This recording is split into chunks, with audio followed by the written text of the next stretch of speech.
ನಿಮಗೆ ಮಂಡಿ ನೋವಿದೆಯಾ, ಸೊಂಟ ನೋವಿದೆಯಾ, ಕೈಕಾಲುಗಳಲ್ಲಿ ನೋವು, ಕೀಲುಗಳಲ್ಲಿ ನೋವು ಆಗ್ತಾ ಇದೆಯಾ? ನೀವು ಹೆದರೋ ಅವಶ್ಯಕತೆ ಇಲ್ಲ. ನಿಮಗೊಂದು ಒಳ್ಳೆ ಮಸಾಜ್ ಆಯಿಲನ್ನು ಹೇಳ್ತೀನಿ. ಇದು ನಿಮ್ಮ ನೋವನ್ನೆಲ್ಲ ಎಳೆದು ತೆಗೆಯುತ್ತೆ. ಒಂದ್ಸಲ ನೀವು ತಯಾರಿ ಮಾಡಿಟ್ಕೊಂಡ್ರೆ ಈಸಿಯಾಗಿ ನೀವು ಇದನ್ನು ಅಪ್ಲೈ ಮಾಡ್ಕೊಳ್ಬೋದು. ಫ್ರೆಂಡ್ಸ್, ವಿಡಿಯೋನ ಎಂಡ್ವರೆಗೂ ನೋಡಿ. ನಾನು ವಿಡಿಯೋದಲ್ಲಿ ತುಂಬಾ ಚಿಕ್ಕ ಚಿಕ್ಕ ಟಿಪ್ಸ್ಗಳನ್ನು ಹೇಳ್ತೀನಿ. ಇದಂತೂ ನಿಮಗೆ ತುಂಬಾ ಹೆಲ್ಪ್ ಆಗುತ್ತೆ. ನಿಮಗಿರುವಂಥ ನೋವೆಲ್ಲ ಕಡಿಮೆ ಮಾಡುತ್ತೆ. ಹಾಗಾಗಿ ವಿಡಿಯೋನ ಸ್ಕಿಪ್ ಮಾಡದೆ ಎಂಡ್ವರೆಗೂ ಕರೆಕ್ಟಾಗಿ ನೋಡ್ಕೊಳ್ಳಿ. ಯಾವುದೇ ಪದಾರ್ಥಗಳು ಮಿಸ್ ಆಗಬಾರ್ದಲ್ವಾ? ಬನ್ನಿ ಹಾಗಾದರೆ ವಿಡಿಯೋ ಸ್ಟಾರ್ಟ್ ಮಾಡೋಣ. ಅದಕ್ಕೂ ಮೊದಲು hello friends, welcome to Geetha Samsara Sante. ಯಾರು ನನ್ನ ಚಾನಲ್ನ ಇನ್ನೂ ಸಬ್ಸ್ಕ್ರೈಬ್ ಮಾಡ್ಕೊಂಡಿಲ್ಲ, ಪ್ಲೀಸ್ ಇವಾಗಲೇ ನನ್ನ ಚಾನಲ್ನ ಸಬ್ಸ್ಕ್ರೈಬ್ ಮಾಡ್ಕೊಳ್ಳಿ. ಜೊತೆಗೆ ತುಂಬ ಜನ ಸಬ್ಸ್ಕ್ರೈಬ್ ಮಾಡ್ಕೊಳ್ಳೋದ್ರ ಜೊತೆಗೆ ಪಕ್ಕದಲ್ಲಿ ಒಂದು ಬೆಲ್ ಐಕನ್ ಇರುತ್ತೆ, ಅದನ್ನು ಪ್ರೆಸ್ ಮಾಡಿ. ಆವಾಗ ನನ್ನ ಎಲ್ಲ ವೀಡಿಯೋಗಳ ನೋಟಿಫಿಕೇಷನ್ ನಿಮಗೆ ಫ್ರೀಯಾಗಿ ಬರುತ್ತೆ.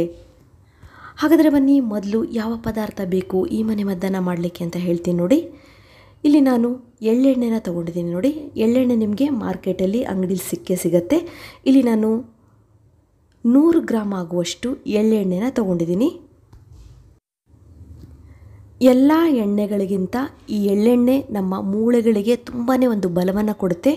ಎಳ್ಳೆಣ್ಣೆ ನಾವು ಸೇವನೆ ಮಾಡಿದ್ರೂ ಕೂಡ ಒಳ್ಳೆಯದು. ಎಳ್ಳೆಣ್ಣೆ ಸೇವನೆ ಮಾಡಿದ್ರೆ ಇದರಲ್ಲಿ ತುಂಬಾ ಕ್ಯಾಲ್ಶಿಯಂ ಅಂಶ ಇದೆಯಲ್ಲ, ಹಾಗೆ ಎಳ್ಳೆಣ್ಣೆ ಕೂಡ ನಮ್ಮ ಮೂಳೆಗಳಿಗೆ ಯಾವುದೇ ರೀತಿಯ ನೋವಾಗ್ತಾ ಇದ್ರು, ಮಸಲ್ಸಲ್ಲಿ ಯಾವುದೇ ರೀತಿಯ ನೋವಾಗಿದ್ರೂ ಕೂಡ ಅದನ್ನೆಲ್ಲ ಕಡಿಮೆ ಮಾಡುವಂಥ ಗುಣವನ್ನು ಹೊಂದಿದೆ ನೋಡಿ.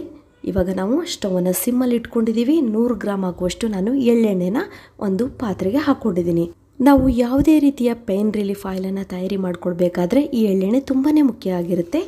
ಆಯುರ್ವೇದದಲ್ಲೂ ಕೂಡ ನೋವು ನಿವಾರಕ ಎಣ್ಣೆಯಾಗಿ ಎಳ್ಳೆಣ್ಣೆನ ತುಂಬ ಬಳಸ್ತಾರೆ. ಇವಾಗ ನಾವು ಫಸ್ಟ್ ಇಂಗ್ರೀಡಿಯೆಂಟ್ಸ್ ಅಂದರೆ ನಾನಿಲ್ಲಿ ಬೆಳ್ಳುಳ್ಳಿನ ತೊಗೊಂಡಿದ್ದೀನಿ ನೋಡಿ.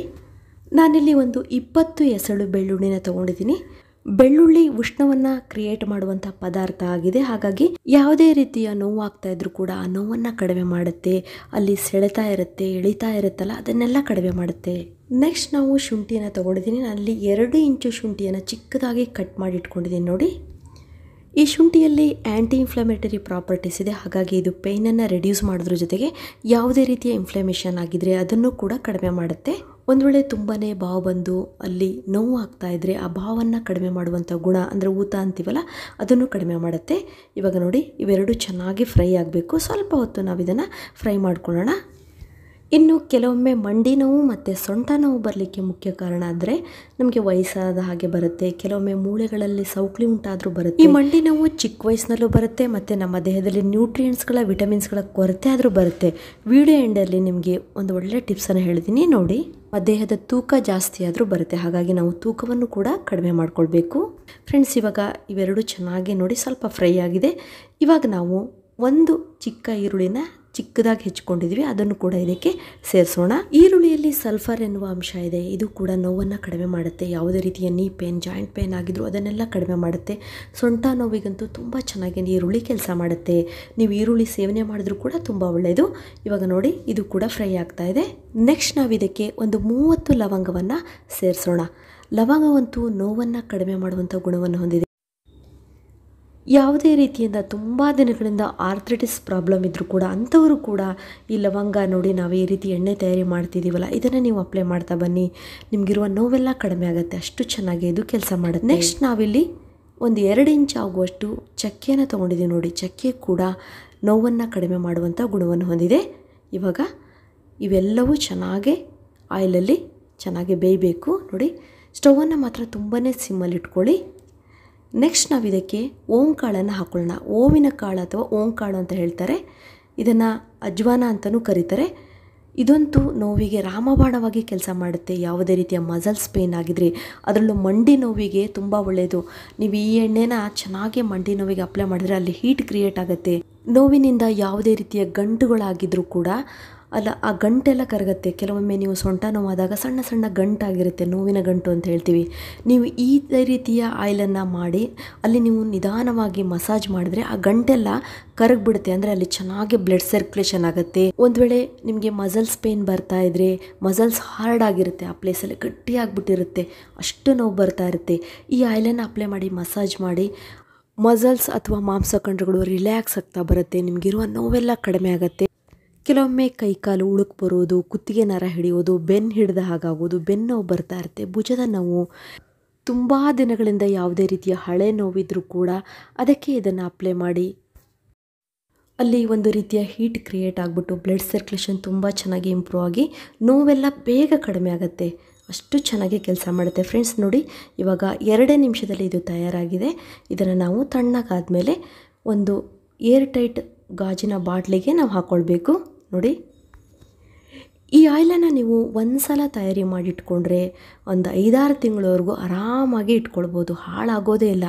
ನಿಮಗೆ ಮಕ್ಕಳಿಗೆ ಕೂಡ ಈ ಆಯಿಲನ್ನು ನೀವು ಅಪ್ಲೈ ಮಾಡ್ಬೋದು. ನಿಮ್ಮ ಮನೇಲಿ ವಯಸ್ಸಾದವರಿದ್ದರೆ, ಒಂದು ವೇಳೆ ನಿಮಗೆ ಮಂಡಿ ನೋವು ಆಗ್ತಾಯಿದ್ರೆ, ವಿಪರೀತ ಮಂಡಿ ನೋವು ಆಗ್ತಾಯಿದ್ರು ಅಂತೂ ನಡಿಲಿಕ್ಕೆ ಕೂಡ ಆಗೋದಿಲ್ಲ.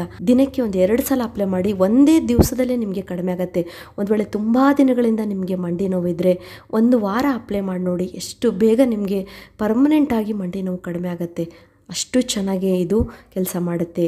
ಇವಾಗ ಇದನ್ನು ಹೇಗೆ ನೀವು ಅಪ್ಲೈ ಮಾಡ್ಕೊಳ್ಬೇಕು ಅಂದರೆ, ಒಂದು ಚಿಕ್ಕ ನೋಡಿ ಈ ರೀತಿ ಒಗ್ಗರಣೆ ಸೌಟು ಇಲ್ಲ ಯಾವುದಾದ್ರು ವೇಸ್ಟ್ ಪಾತ್ರೆ ಇದ್ದರೆ ಅದಕ್ಕೆ ನೀವು 2 ಸ್ಪೂನ್ ಆಯಿಲನ್ನು ಹಾಕ್ಕೊಂಡ್ಬಿಟ್ಟು ಸ್ವಲ್ಪ ಉಗುರು ಬೆಚ್ಚಗೆ ಬಿಸಿ ಮಾಡ್ಕೊಳ್ಳಿ. ಅಂದರೆ ನೀವು ತಡಿಬೇಕು. ಆ ರೀತಿ ಬಿಸಿ ಮಾಡಿಕೊಂಡು ಆಮೇಲೆ ನಿಮಗೆ ಮಂಡಿ ನೋವಾಗಿದ್ದರೆ ಮಂಡಿಗೆ ಕ್ಲೀನಾಗಿ ನೀವು ಇದನ್ನು ಹಚ್ಚಿ ನೀಟಾಗಿ ಈ ರೀತಿ ಮಸಾಜ್ ಮಾಡಬೇಕು. ನೋಡಿ ಇದನ್ನು ನೀವು ಚಿಕ್ಕ ಮಕ್ಕಳಿಂದ ಹಿಡಿದು ವಯಸ್ಸಾದವರು ಕೂಡ ಆರಾಮಾಗಿ ಇದನ್ನು ಅಪ್ಲೈ ಮಾಡ್ಕೊಳ್ಬೋದು. ಯಾವುದೇ ರೀತಿಯ ಸೈಡ್ ಎಫೆಕ್ಟ್ ನಿಮಗಿಲ್ಲ. ಈ ಆಯಿಲನ್ನು ನೀವು ಅಪ್ಲೈ ಮಾಡುವಾಗ ಪ್ರತಿ ಬಾರಿಯೂ ಸ್ವಲ್ಪ ಬಿಸಿ ಮಾಡಿಕೊಂಡ್ರೆ ಇದು ಸ್ಕಿನ್ ಒಳಗಿಂದ ನಿಮಗೆ ಅಲ್ಲಿ ಮಸಾಜ್ ಮಾಡುವಾಗ ಅಲ್ಲಿ ಮಸಲ್ಸಿಗೆ ಹೋಗಿ ಯಾವುದೇ ರೀತಿಯ ನೋವಿದ್ರೂ ಕೂಡ ಬೇಗ ವಾಸಿಯಾಗಲಿಕ್ಕೆ ತುಂಬಾ ಹೆಲ್ಪ್ ಆಗುತ್ತೆ. ಹಾಗಾಗಿ ನೋಡಿ, ಒಂದು ವೇಳೆ ಅರ್ಜೆಂಟ್ ನೋವು ಇದ್ದರೆ, ನೀವು ಒಂದು ವೇಳೆ ಕುತ್ತಿಗೆ ಹಿಡಿತು, ಕೈ ನೋವು ಬಂತು, ಭುಜದ ನೋವು ಬಂತು ಅಂದರೆ ಅರ್ಜೆಂಟಿಗೆ ಹಾಗೆ ಮಸಾಜ್ ಮಾಡ್ಕೊಳ್ಬೋದು. ಆದರೆ ನೀವು ಈ ರೀತಿ ಸ್ವಲ್ಪ ಬಿಸಿ ಮಾಡಿಕೊಂಡು ಮಸಾಜ್ ಮಾಡೋದ್ರಿಂದ ಬೇಗ ನಿಮಗೆ ರಿಲ್ಯಾಕ್ಸ್ ಸಿಗುತ್ತೆ, ಬೇಗ ನೋವು ಕಡಿಮೆ ಆಗುತ್ತೆ.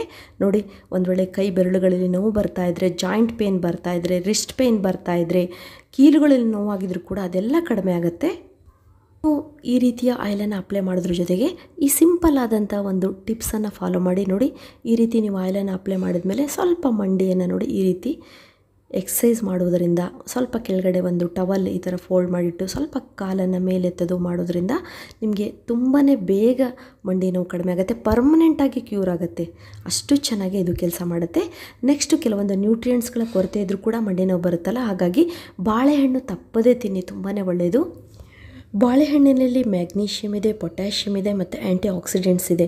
ಇವೆಲ್ಲವೂ ಬೋನ್ಸ್ ಹೆಲ್ತಿಗೆ ತುಂಬಾ ಒಳ್ಳೆಯದು, ಬೋನ್ ಡೆನ್ಸಿಟಿ ಇಂಪ್ರೂವ್ ಆಗಲಿಕ್ಕೆ ತುಂಬ ಒಳ್ಳೆಯದು. ಈ ರೀತಿಯ ಡ್ರೈ ಫ್ರೂಟ್ಸ್ಗಳನ್ನು ತಿನ್ನೋದಂತೂ ಬಿಡಲೇಬೇಡಿ, ಯಾಕಂದರೆ ಇದರಲ್ಲೇ ನಿಮಗೆ ರಿಚ್ ಆದಂಥ ಐರನ್ ಅಂಶ ಸಿಗುತ್ತೆ, ಕ್ಯಾಲ್ಶಿಯಂ, ಮ್ಯಾಗ್ನೀಷಿಯಮ್, ಫಾಸ್ಫರಸ್.